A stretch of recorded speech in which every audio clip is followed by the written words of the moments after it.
Polisi secara resmi menahan Habib Rizik Syihab atau HRS, tersangka kasus dugaan penghasutan dan melawan petugas terkait kerumunan di Petamburan, Jakarta Pusat. Sebelum melakukan penahanan, polisi menyatakan telah memenuhi hak Habib Rizik di dalam pemeriksaan.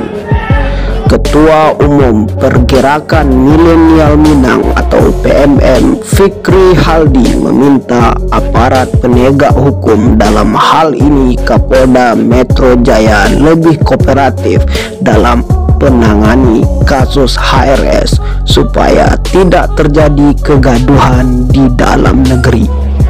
Dan kasus ini tidak sama seperti kasus yang melambungkan nama Irjen Fadil Imran ketika menjabat sebagai Kapolres Metro Jakarta Pusat dalam menangani kasus penangkapan Hercules, mantan preman Tanah Abang pada periode 2013 silam. Banyak langkah yang bisa dilakukan kepolisian dalam proses yang lebih bijak agar stabilitas sosial politik di Indonesia terjaga. Kita yakin bahwa bangsa ini bisa diajak duduk bersama menyelesaikan permasalahan yang ada.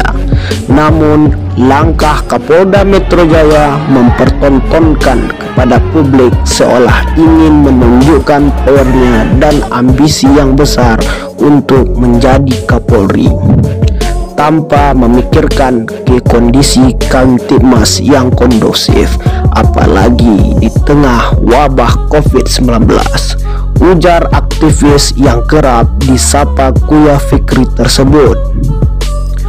Hal ini menurut kita akan berdampak pada semakin menurunnya kepercayaan publik terhadap Presiden Jokowi dan lembaga-lembaga negara, sambungnya. Lebih jauh, Ketum PMM tersebut mengatakan merosotnya kewibawaan negara menjadi salah satu persoalan yang besar yang harus dihadapi pemerintah.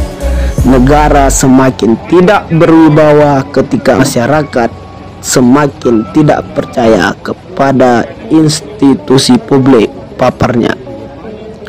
Lembaga negara yang bersifat independen pun kepercayaan masyarakat sangat rapuh karena banyak kepentingan ambisi yang terselip di tataran tersebut.